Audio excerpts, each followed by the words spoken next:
BRS ने तेलंगाना को लूटा और अब कांग्रेस वाले लूट रहे हैं। आप देखिए, बीआरएस ने कालेश्वरम प्रोजेक्ट का इतना बड़ा स्कैम किया। जब कांग्रेस विपक्ष में थी तो सरकार बनने के बाद इसकी जांच करने की बातें कर रही थी, लेकिन जैसे ही सरकार बनी कांग्रेस कालेश्वरम स्कैम की फाइलें दबाकर बैठ गई। और जब बीआरएस सत्ता में थी तब उन्होंने कैश फॉर वोट मामले की जांच को आगे नहीं बढ़ने दिया। మిత్రులారా, మొదట ఈ రాష్ట్రాన్ని బీఆర్ఎస్ ప్రభుత్వము ఏ రకంగా దోచుకున్నదో మనందరికీ తెలిసిందే. ఆనాడు కాళేశ్వరం యొక్క ప్రాజెక్టు పేరు మీద జరిగిన కుంభకోణము, ఆనాడు ప్రతిపక్షంలో ఉన్నటువంటి కాంగ్రెస్ పార్టీ ఏ రకంగా కాళేశ్వరంలో బీఆర్ఎస్ దోచుకున్నదో ఆ రోజు మాట్లాడినటువంటి ఆ కాంగ్రెస్ పార్టీ ఇవాళ అధికారంలోకి వచ్చిన తర్వాత ఆ కాళేశ్వరం ప్రాజెక్టు సంబంధించినటువంటి ఫైళ్ళన్నీ కూడా తొక్కిపెట్టి ఏ రకంగా ఇవాళ ద్వంద్వ నీతి అవలంబిస్తున్నదో మనమందరం కూడా గమనిస్తూ ఉన్నాము.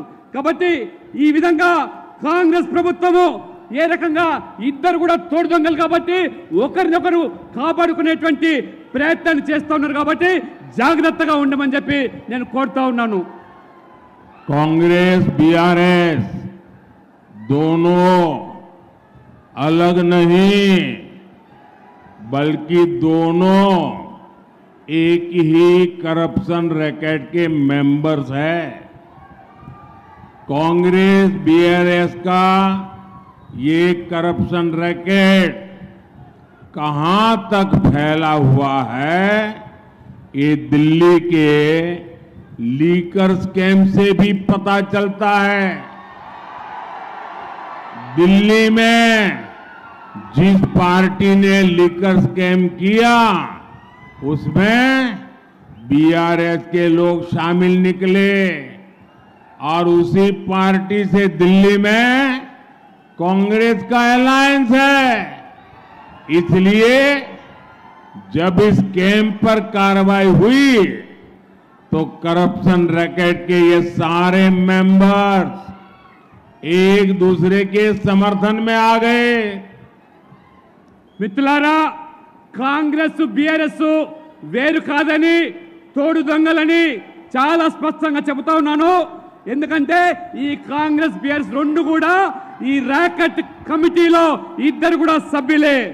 ఢిల్లీలో జరిగిన మద్యం కుంభకోణంలో ఏ రకంగా ఒక పార్టీ అవినీతికి పాల్పడితే ఆ పార్టీతో కలిసి ఈ బీఆర్ఎస్ ప్రభుత్వం ఏ రకంగా మద్యం కుంభకోణంలో పాల్పడ్డదో అటువంటి పార్టీతో ఇవాళ బీఆర్ఎస్ ఆ రకంగా అలయన్స్ లో కొనసాగుతూ ఉంటే మరి కాంగ్రెస్ పార్టీ ఏ రకంగా ఆ మద్యం కుంభకోణంలో ఉన్నటువంటి ఆ ఢిల్లీ పార్టీతో అనుబంధంగా ఉంటే ఇవాళ బీఆర్ఎస్ వేరు కాదనే విషయాన్ని, కాంగ్రెస్ వేరు కాదనే విషయాన్ని తెలుసుకోవాల్సిన నేను కోరుతా ఉన్నాను.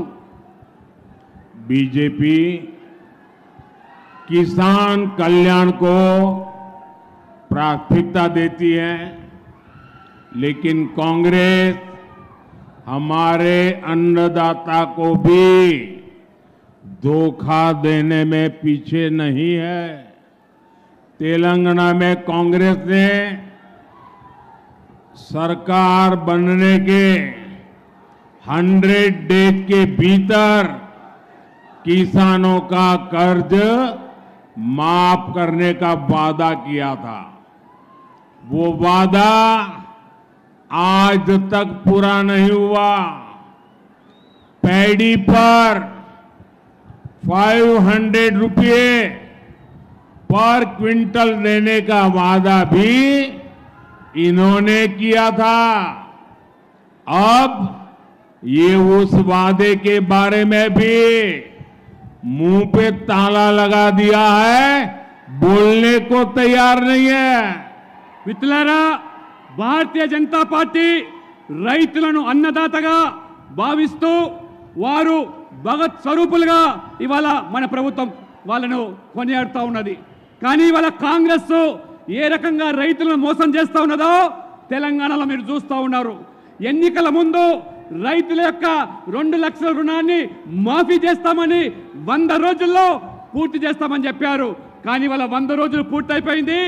రైతులను ఈ రకంగా మాఫీ చేయకుండా రుణాన్ని మోసం చేస్తున్నారు మనం చూస్తున్నాము. వరి మీద 500 బోనస్ ప్రకటిస్తామని చెప్పినటువంటి ఈ కాంగ్రెస్ ప్రభుత్వము రేవంత్ రెడ్డి గారు ఇవాళ 100 రోజులు గడువు అయిపోయింది. ఇవాళ 500 బోనస్ ఇవ్వకుండా ఏ రకంగా ఇవాళ మోసం చేస్తుందో గమనించాల్సిందిగా మిమ్మల్ని కోరుతా ఉన్నాను.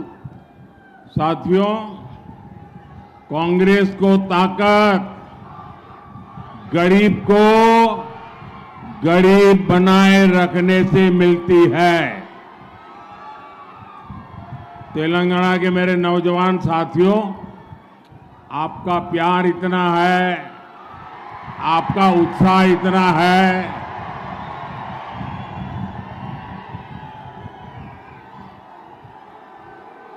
मैं आपके इस प्यार के लिए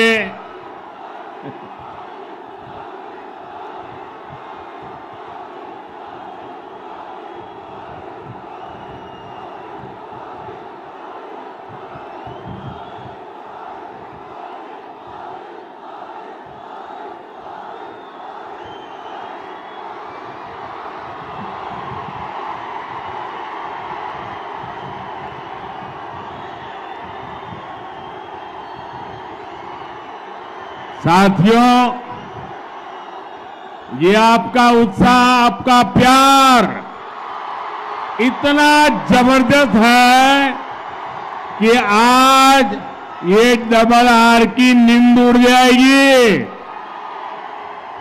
మిత్రులారా, యువకులారా, మీ ఉత్సాహాన్ని ప్రేమను చూస్తూ ఉంటే మరి ఈరోజు ఈ ప్రభుత్వము మరి కనువిప్పు కావాలి.